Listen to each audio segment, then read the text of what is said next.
Hello everyone and welcome to a brand new episode of Familiar Travels with your host Fallenwolf. Ow! So, first I'd like to apologize for the lack of videos or videos and streams that have been going on. I've been going through some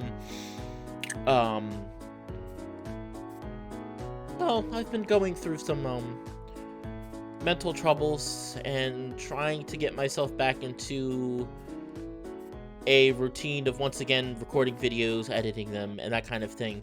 So I did want to first apologize for that. I know people have really been enjoying watching me play Familiar Travels, and I've had a decent amount of people actually informing me they really enjoyed Kenshi's route, which is really touching. Kenshi's route is a route I did not expect to like as much as I have been enjoying, and it's a good route, and I'm really hoping with what I've seen at the end of the other various routes that I will greatly enjoy the ending of this route.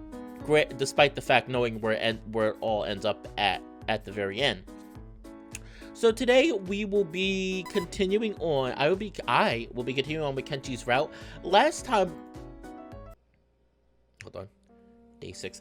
Last time we left off, Kenshi kinda started. Natalie started steadily manipulating Kenshi.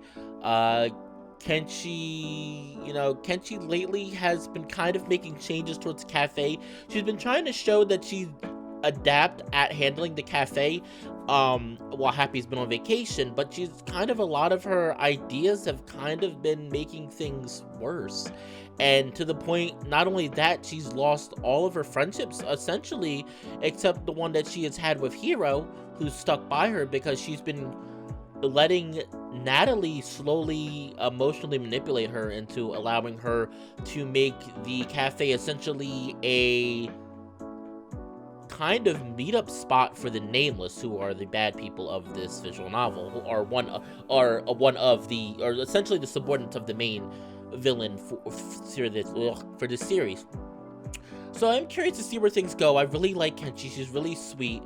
Kenshi and Hiro finally admitted their feelings in the last part, which if you didn't see, go check that out. It was a very interesting abrupt scene that I'm not going to ruin. Again, if you want to see it, go check it out. The last episode that I did of this has that in it, and it was interesting. Like I said, it was interesting to say the least.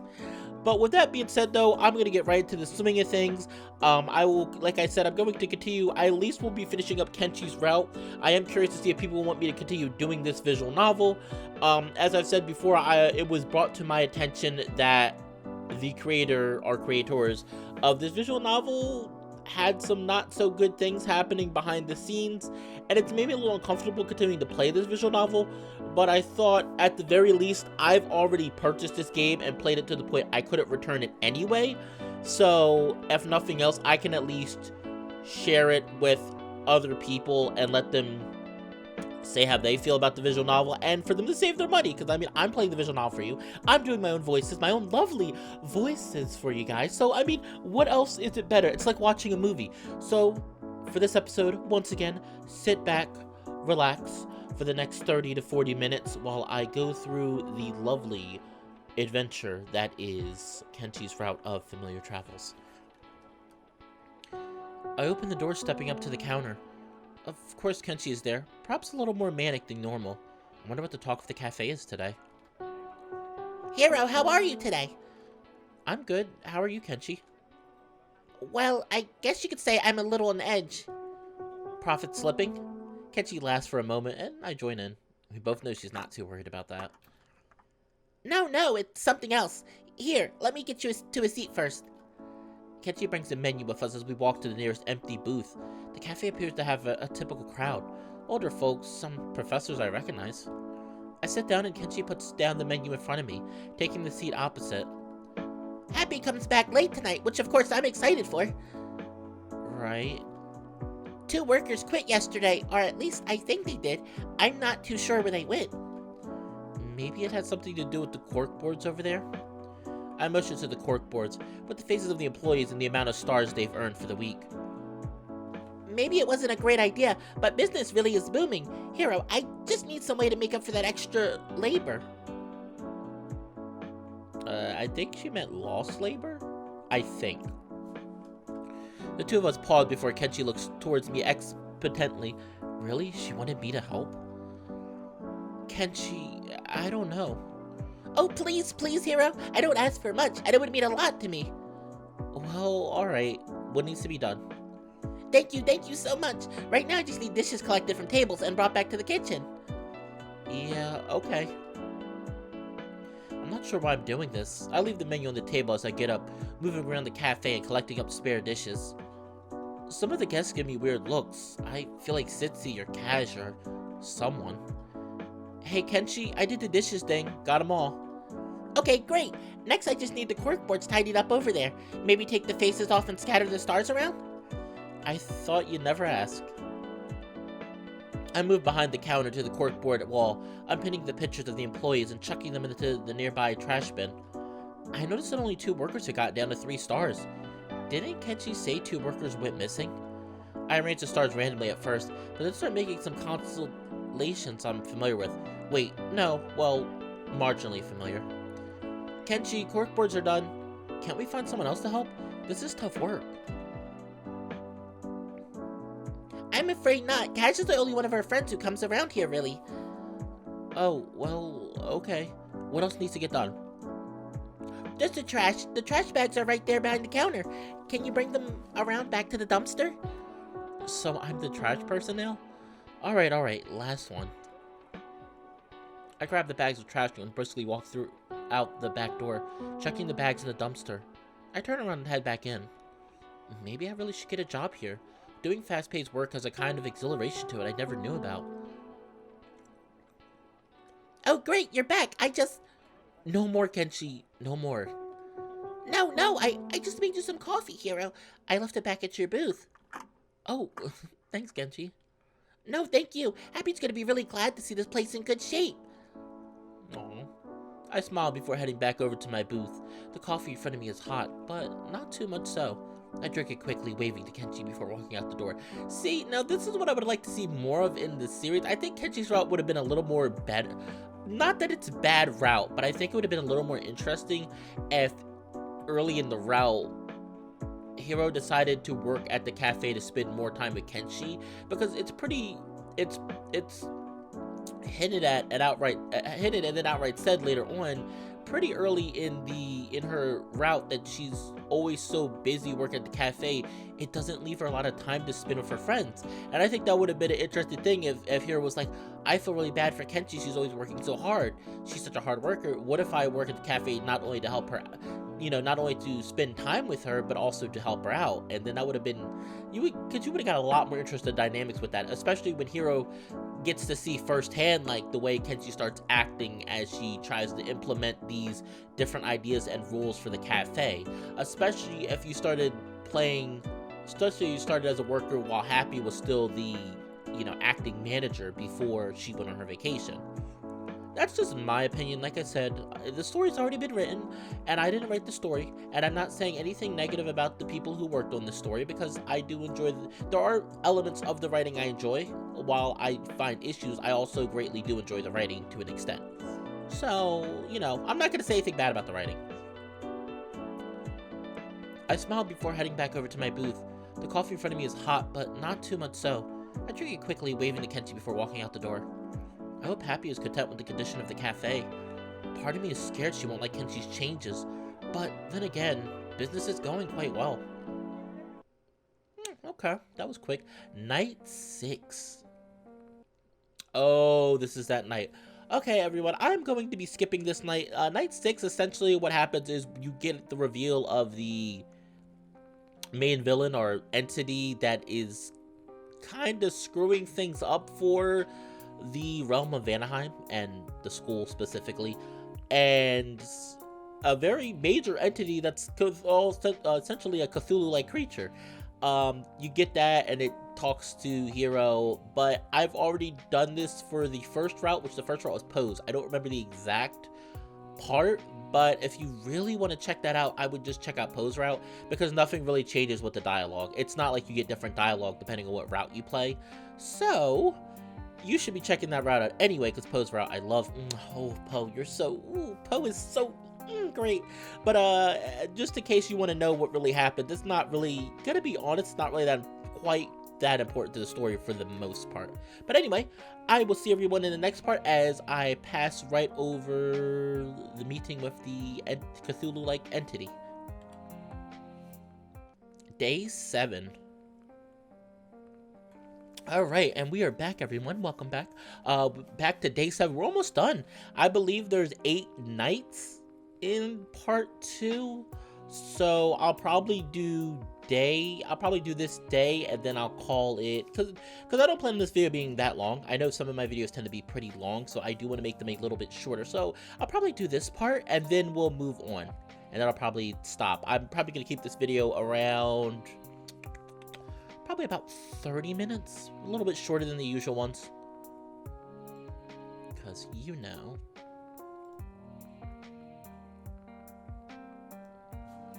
Today's adventure was certainly going to be the cafe. After all, Happy was returning today from her vacation. I'm sure she and Kenshi are already catching up.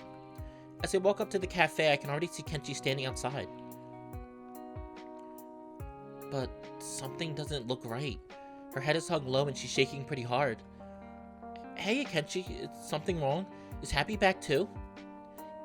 Yes, she's back. I'll be okay. Just need to get myself figured out. You don't sound okay. What's going on? Kenshi sniffles, going silent, and she tried to hold back the waterworks. Something was definitely wrong. Well, Happy has decided to let me go. I am no longer fit to work for her. Oh, fuck, she really fired you? That's not fair. It is fair. She's right. I'm not cut out for any of this. Kenshi, no, It's her call, not yours or mine. Yeah, but she can't just fire you for no reason. She gave me her reasoning for running the cafe into the ground and into the hands of the Nameless. I have to go home. Looking at you standing out here, it hurts too much. I fucked up bad. I really fucked up. I really did. Hey, come on, Kenshi. How about we go to the park? It's a nice day. We could walk around. No, Hero. I have to go. I'll see you later. I can't fucking do this. Kenshi, no, wait! Tears start to fall to the ground as she walks away from me, soft whimpers of sorrow hitting my ears. Hey, seriously? No, I have to go. I'm so sorry. I just need to be alone. I can't be here like this. I can't. She picks up the pace and I decide not to go after her. Maybe I'll be able to find her later, just to make sure she's okay. I look at the cafe. I can barely see Happy inside, as well as Poe and Mocha. I wonder what they're all doing in there. I have half a mind to walk right inside and swear out Happy, but I suppose I should hold back my anger. I don't want to get Kenshi in any extra trouble. So I turn around and walk home, the somber mood of the day starting to set in as a pit in my stomach opens up. I've never seen Kenshi cry like that. This is serious. Oh, she lost. No, she lost at night 7. She lost her job. Oh. I had a feeling something like that was going to happen, because I was like, I knew the changes she was making. It wasn't even just the changes, like, it was, she wanted to do something to make the place better, but I think Natalie didn't help her, and she, like, her route, she lost everybody. She was so concerned about work, she didn't learn to enjoy things. She kind of almost like in a sense of, ironically, I know she's not technically human, but, like, lost her humanity. Like, she was becoming such an overbearing worker, she only thought about the cafe. Kenshi didn't seem to understand that the cafe is not the only thing that matters. Like, the cafe is great and all, but you also have to understand that people working at the cafe are people with lives and ambitions, and, you know, it sucks. It really does, because, like, Kenshi did the wrong thing for the right reasons, basically, and Natalie didn't help. Natalie decided to whisper in Kenshi's ear, and the place became a nameless hideout, and I'm sure that did not make Happy happy at all. Not to mention all the workers she probably lost while she was gone. So, that really sucks. I feel bad for Kenshi. I really do. I really, really do. I'm going to do a little more, though. It's pretty early. I'm surprised. Oh, day 8. Okay, we're like on the last day, aren't we? I think it's the last day. I woke up with a foggy head. Worrying about Kenshi all night definitely kept me up a bit later than usual, leaving me groggy this morning. But I know I should go and see her to make sure she's okay. The anxious thoughts and visions of Kenshi potentially in a low place today gets me out of bed, and I throw on some clothes before heading toward the door. As I open it, though, Kenshi's standing there nervously on the other side. As she notices me, she jumps, and I step back a little too. Whoa, Kenshi, hey. Oh, hi, good morning. Yeah, I just got up. What are you doing here? She goes quiet for a moment. Seems like she's been thinking this over, whatever it is. Well, I wanted to maybe go to the Truth Front today, and I didn't want to go alone, so maybe you could come too? Oh, really? I mean, that's awesome, Kenshi. I think that's a great idea. Yay, so do you know how to get there? I don't think so. Didn't you figure that out first? Oh, about that. No, I didn't. But that's okay, we can figure it out together, right? Well, it's kind of high security, probably. I don't think we could just go in. Oh, darn. She makes a face looking down at the ground. I hate it when Kenshi cries because she has the most like pitiful sad face. I was like, no, it's because she's so cute, and then she gets sad and I'm upset. She makes a face looking down at the ground. Uh-oh, I hadn't meant to kill her spirits. Hey, we can still go though. We just have to try to find Mocha or Kaj or someone. Oh, really? That's easy then. I know where Kaj is right now. Wait, really? Hasn't he been mostly gone for a little while? Well, that's true, but when I was working at the cafe, I would always catch a glimpse of Kaj walking to the arcade through the window at the same time every day. He has to be there right now. I can't deny I'm a bit skeptical, but then again, Kenshi usually remembers everything. If you want to go to the arcade and check, I'll go with you. We have to go quickly then. Come on, hero. I'm not surprised you're at the cafe. That's Frappy and Kaz's place, like arcade. Kenshi heads for the door and I follow after her. As we're walking through the red light district, I see Kaz leaving the arcade. Shit. Kaz, wait. Huh? Kenshi and Hero. Shit. I gotta go. No, Kaz, seriously, everything's fine. Kaz pauses. He looks a little uncomfortable. Perhaps his impressionable, trusting nature was at war with his survival instincts, considering Kenshi had been in cahoots with the Nameless for so long. Kaj, please, I want to go to the Truth Front. I got fired from the cafe. I don't work there anymore, and I don't talk to Natalie. I spent the last few days just crying because of what I did to everyone. Please, you have to believe me. She's right, Kaj. You can trust her. So, you're not trying to trick me? You're not gonna turn me in, right? What? No, of course not. Are you sure? I mean, you were talking to Natalie and the Nameless a lot, making deals and everything. I'm not sure if I'm ready to trust you yet, Kenshi. Kenshi hangs her head low, looking rather displeased with the result. Kaj is stubborn, but I'm not done yet. But Kaj, you can trust me, right? Even if you can't trust her, I can tell you that she has a lot of information that you guys could really use over at the Truth Front. Wait, information? What kind of information? Well, you said it yourself. She's been working in close association with the Nameless for a week. She knows some stuff about how they work. Right, Kenshi? Oh, yes, I do know some things. Natalie was pretty secretive, I guess. She withheld a lot of information, but hopefully I know a few things you haven't heard yet. Cash contemplates the idea for a moment, tapping his foot before finally giving his answer. Okay, I'll bring you to the Truth Front. We've been looking for a potential lead for a while, and, well, maybe this is the best we'll get. But really? That's great news. Thank you, Kaz. Really, it could change everything. Kaz smiles, pulling out what appears to be a teleportation device. I turn to Kenshi and she nods. Let's do this then. I'm going to teleport all three of us. Ooh, nice transition. He activates the device and I instantly feel my body stretching out before snapping back together like elastic. Ooh, I wanna stop here. It is so short too. Oh, it's only been 20 minutes. Oh, I want to stop at a good point though, but I don't want to go too far. Okay, let's keep going.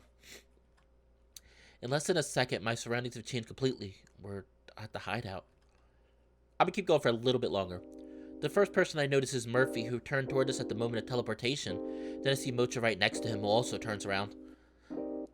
Kaj? Wait, what? Kenshi? Why is she here? She's a traitor. She isn't to be trusted. I told you this, Kaj. Restrain her at once. Dude, calm down. If you don't mind, Murphy and Mocha, I was talking to Kenshi and, well, she felt like she could help the Truth Fund if she came in to provide information. Murphy turns towards Mocha. Mocha, can we trust her? From what I can tell, yes. She is being sincere, and from what I know about her, she's definitely telling the truth. Thank you for coming. We could really use your help. Fine, but don't try anything. Wouldn't dream of it, Mr. Murphy. Thank you all so much. I know it's a hassle, but I wanted to try to make things right. Yeah, well, too late for that. Ow! Cash jams his elbow into Murphy's side and he squawks in response. You did the right thing, Kenshi. Come on, let's go to the other room. Cash and Murphy lead us into the next room over. Murphy, Moch, and Cash stand on one side of the room, leaving Kenshi in the middle. I stand somewhere off to the side. It's dark, but suddenly a spotlight turns on us. Oh, the same scene we had before. Kenshi, correct? Huh? What is this? It's kind of spooky. Answer the question. Is that your real name? Kenshi looks at me nervously. I knew something like this would happen. Damn it. Murphy's too strict about these things. Yes, of course it is. I mean, I better know my own name, right? Good. What can you tell us about the locations of the Nameless on all the days last week? Every day? Well, Natalie used to tell me where she'd be sending numbers, but that was only when I thought I had a problem. What? What kind of problem? You had to send nameless agents to hurt people? What? No, I never. What do you think they did? I don't know. I guess. Right, carry on. Well, if there was someone causing a problem, Natalie said she would send someone to handle them, and then they stopped coming to the cafe, so that was good. No, that is not good. Names. Give me names. Who was giving you trouble? Who? Kenshi begins to list off names. Audible gasps fill the room. Kenshi looks even more nervous than before. Murphy picks up 3 sheets of paper, all with faces and the words missing at the bottom. The names at the top match up with Kenshi's names. These people, then. Can you confirm these faces? I don't understand. Can you confirm? Yes. Murphy sighs heavily. Even I could feel the weight of the room. It was sad that Kenshi ended up leading the names to these people. It wasn't right. Natalie really took advantage of her, and it's all coming out right now.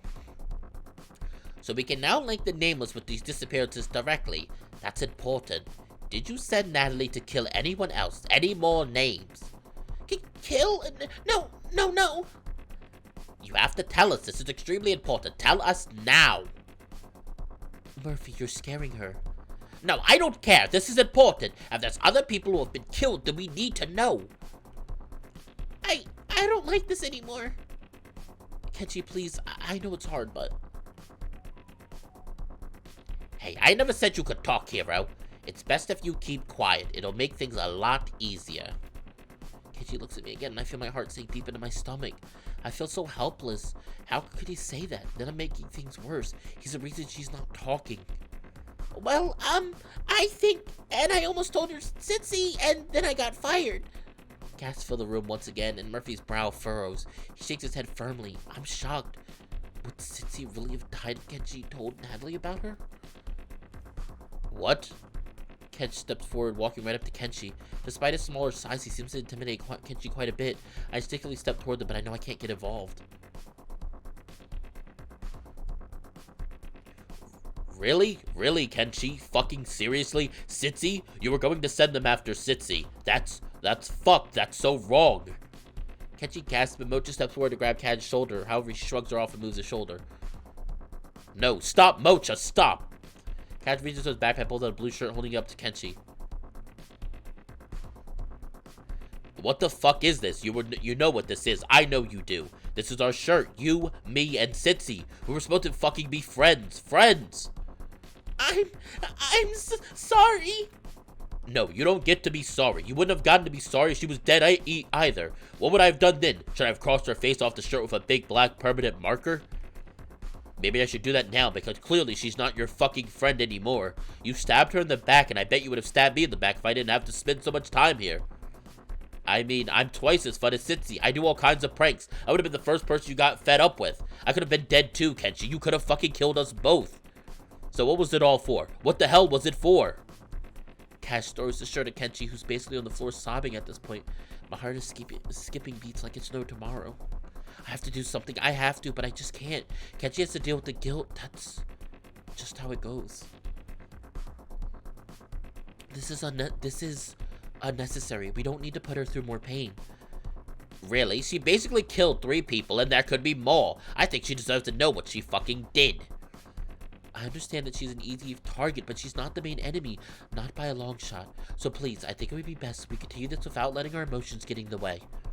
Catch walks back over to the others, wiping a tear from his face as he slips back toward the shadows cast by the narrow view of the spotlight. He folds his arms and stays quiet. Oh... I really don't think Kenshi knew. But it's still like, you didn't know, but you still, oh man, I really like Kenshi. I really like her, but it's like, it's a Kenshi. What did you do? I think I'm going to stop there. We're going to stop here. I know it's only been a few minutes, but I think it'll be best if we stop here. Because the rest of Kenshi's route, I'm going to finish in the next video. So, So what does everyone think? Do people really think Kenshi intentionally knew what was going on? Or do we think that she really didn't? She was kind of just blinding herself. Because I really feel like, me personally, I feel like Natalie was just emotionally manipulating her. And she really, because Kenshi always seems happy-go-lucky for the most part. And I think she just was happy to have somebody that seemed genuinely believed in her, that she didn't really think about the things that were going on. And is that an issue? Yes, it is an issue, but I also can relate and I can understand why Kenshi would not pay as much attention as she should have. But with that being said, though, everyone, I'm sorry for this short episode, but I think it's good to end here. Next video of Familiar Travels for certain will be the end of Kenshi's route. I will be wrapping up Kenshi's route, and hopefully we will get a wonderful conclusion as we have gotten with most of the routes. Well, no, all the routes have been pretty good with the ending so far.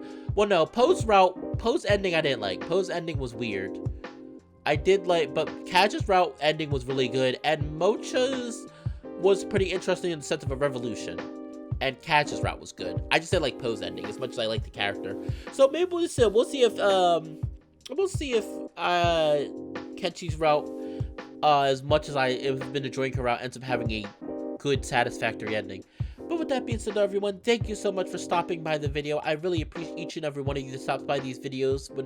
And don't forget, if you really like what I do, feel free to comment, like, and or subscribe. And if you want to help donate, and if you want to help to support me for the next VN I purchase, or game, or etc. I purchase, and equipment, feel free to donate down at the link to my PayPal down below. And with that being said, though, this has been Fallenwolf. And I hope to see everyone next time. Have a beautiful day. I love each and every one of you so much from the bottom of my heart. I truly mean that. But take care, everyone. Bye.